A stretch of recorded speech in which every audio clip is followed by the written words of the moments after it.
Welcome back to Terpyhighs. I'm Ryan. This video we're gonna take a look at the grow room. I'm gonna show you the entire setup and breakdown of everything that's going on. So the entire grow room is 23 feet by 19 feet and then 8 feet tall ceilings. We have 3 tables that are 16 feet long by 4 feet wide. I made the tables out of pallet racking. They're 16 inches tall after I cut them down and welded them all together. We're using X trays, as you can see right here. On each side of the X trays I have one drain hole to cover the whole table. The tables are sloped all the way to the right on both sides.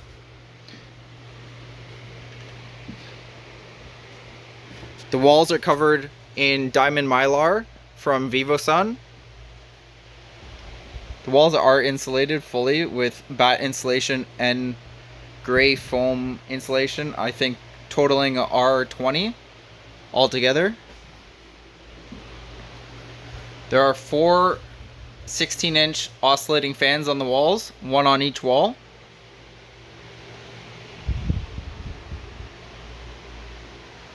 We have 9 Growers Choice ROI 720 lights with their UVR bars. There's 2 bars per light. I have them set up so that all the lights are on one channel and then the UV bars are on a separate channel, so I can have them set at different times. Since the UV bars only need to be on a couple hours per day, they don't need to be on the entire time the lights are on. We have these trellis net poles. These are made for fast fit trays or fast fit table stands. I just cut the posts off and then screwed them to my pallet racking tables. They seem to work pretty good.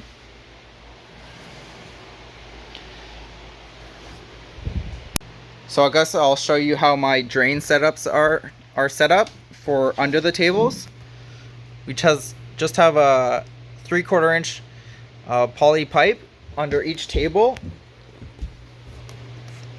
and then it goes into a bucket. Under each table there's a bucket, and then all the buckets are connected together with this line that's along the ground. They go all the way to that one.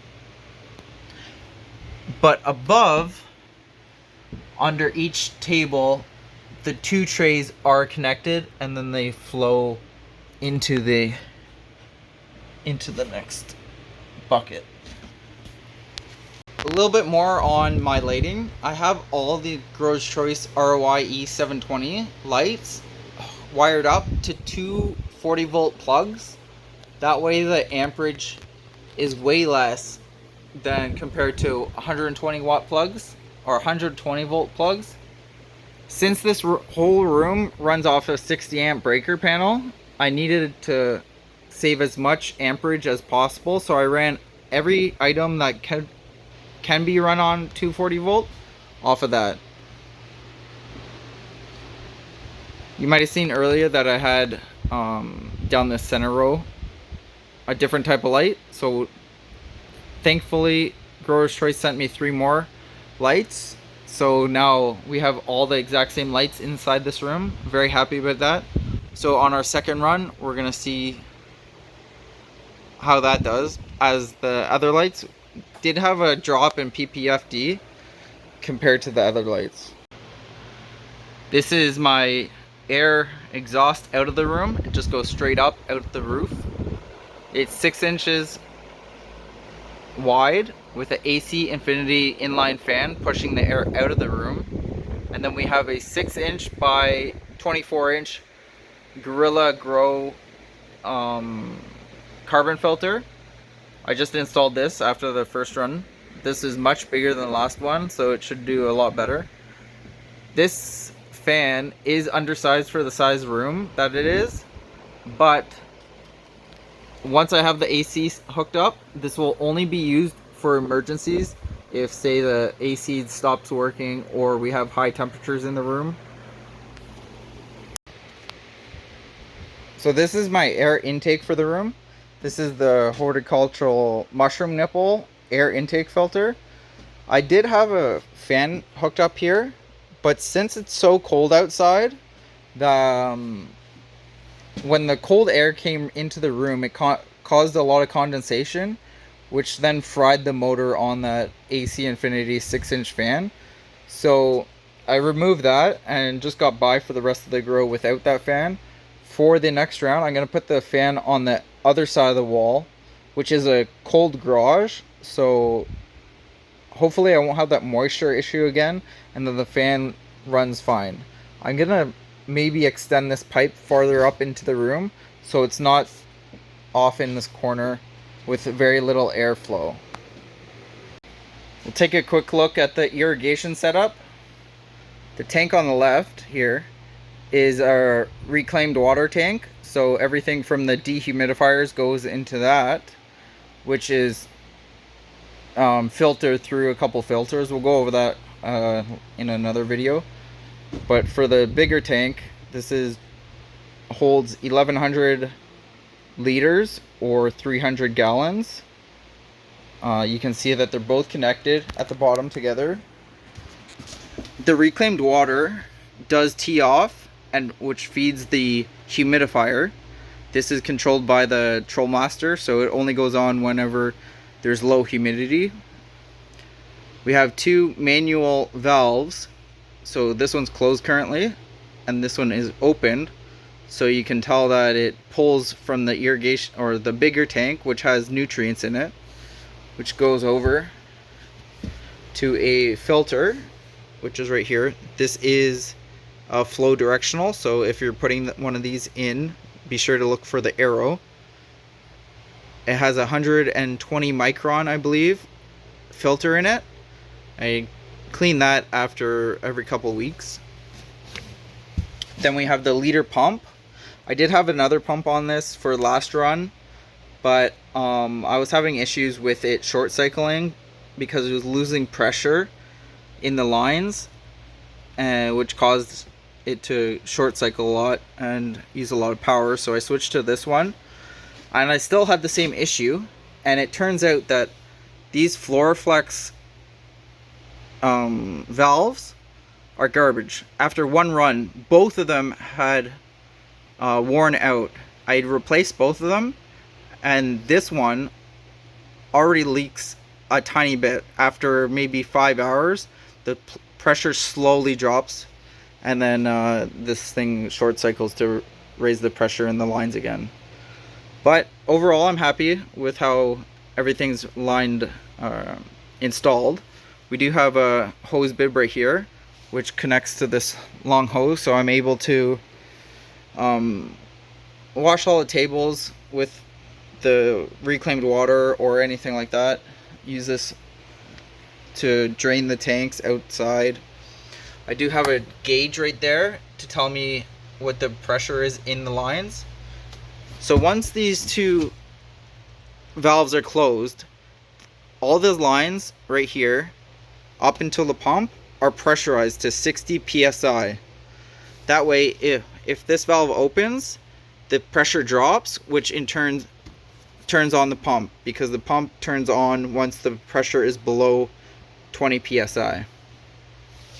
I have this T after the valve, which goes up and then goes back into the tank. That's in case I needed to relieve some pressure in the lines going to the tables while the pump is on. But with this new pump, I can leave that closed and the pump doesn't short cycle.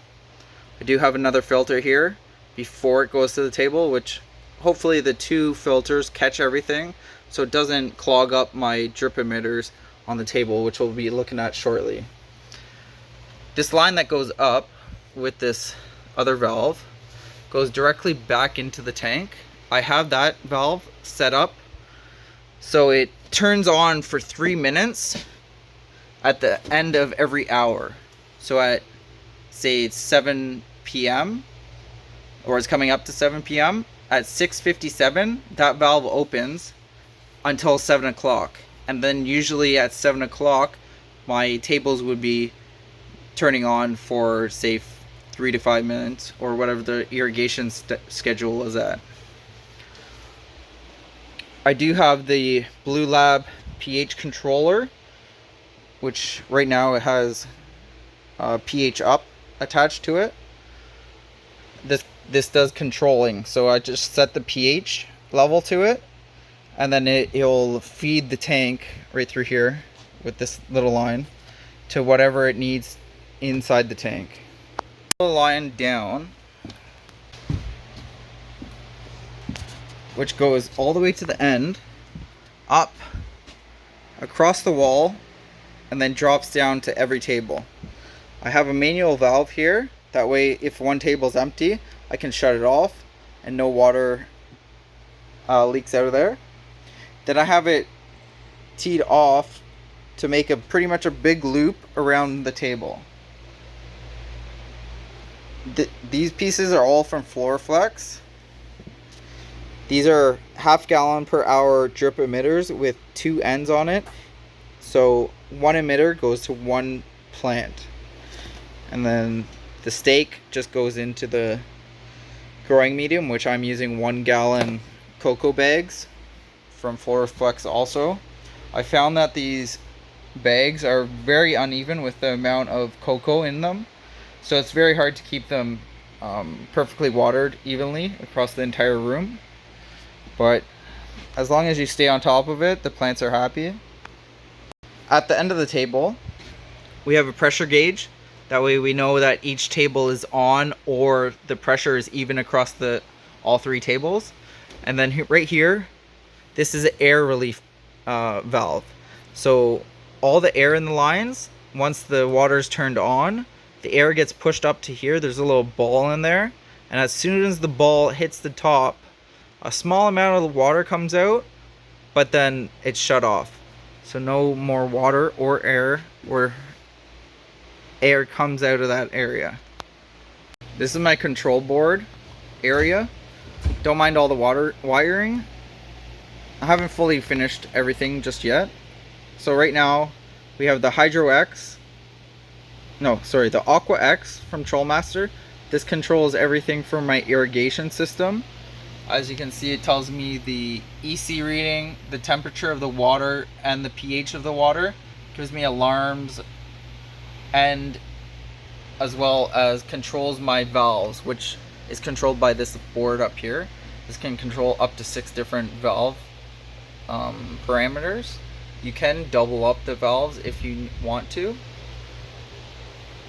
And then right here we have the Hydro X from Trollmaster.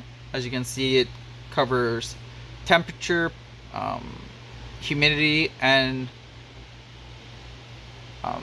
parts per million for the CO2.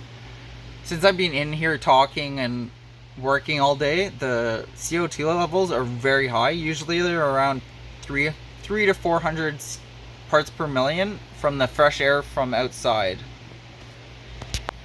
The next controller we have here is the Grower's Choice Master Controller. This is hooked up to my grow tent for the veg and clones. Most people use it for their entire room, but since I have the Hydro X hooked up, we're just going to use this one just for the tent. And then lastly we have the AC Infinity control board for the inline fan for the clone tent. So on each row of tables, I have one water content sensor. This would just get stuck right into the side of the bag, about an inch or 2 up. And then that also has a display screen, which right now it's not plugged in, so it says 0%. But that also goes back to the Trollmaster. So since I have one on each table, unfortunately the Trollmaster only gives you average between the water content sensors that you have. So since I have 3, it just gives me the average of the 3 on the Trollmaster, which is unfortunate because if you're away, you don't you can't tell which table has more moisture content or not. So to go with those water content sensors, these are the other two sensors. This is the light sensor, CO2, and just an environment sensor. And then I have the, what's this one? This is the temperature, humidity, and also light sensor.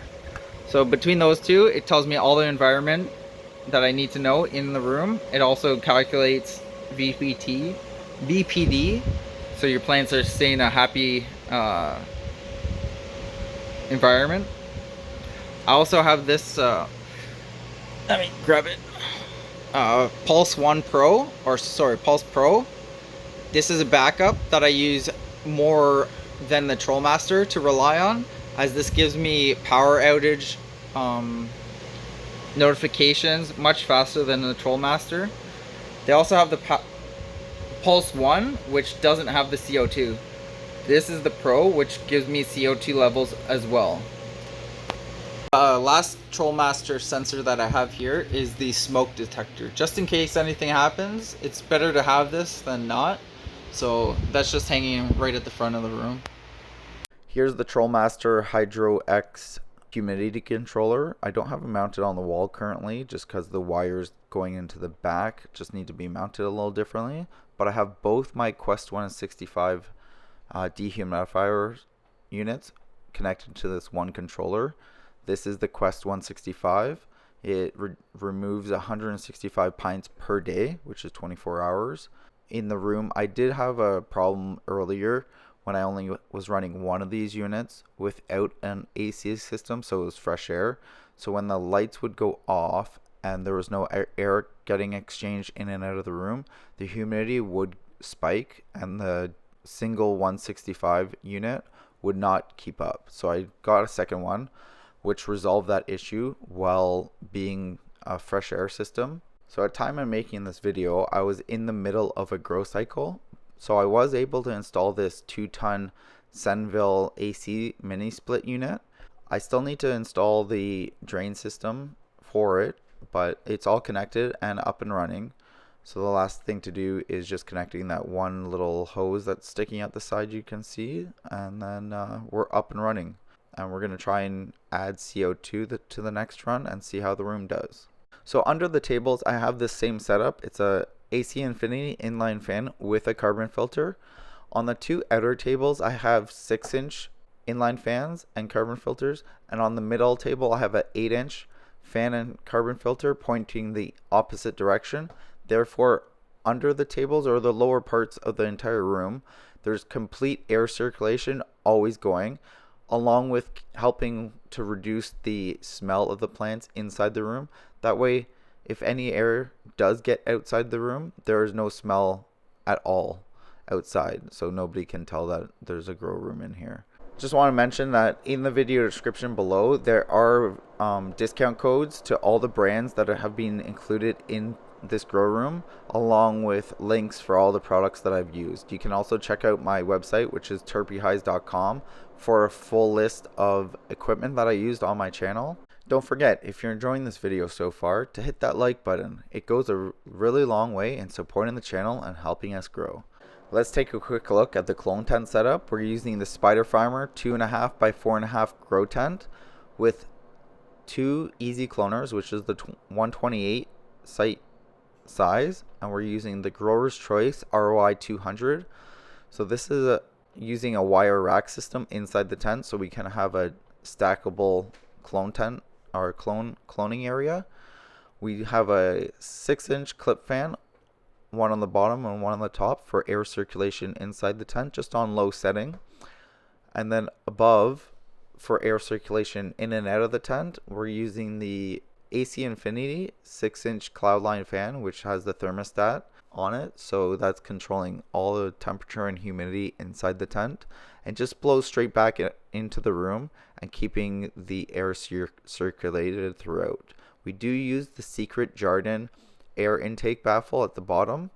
Until next time, happy growing everyone. Hope you enjoyed the video.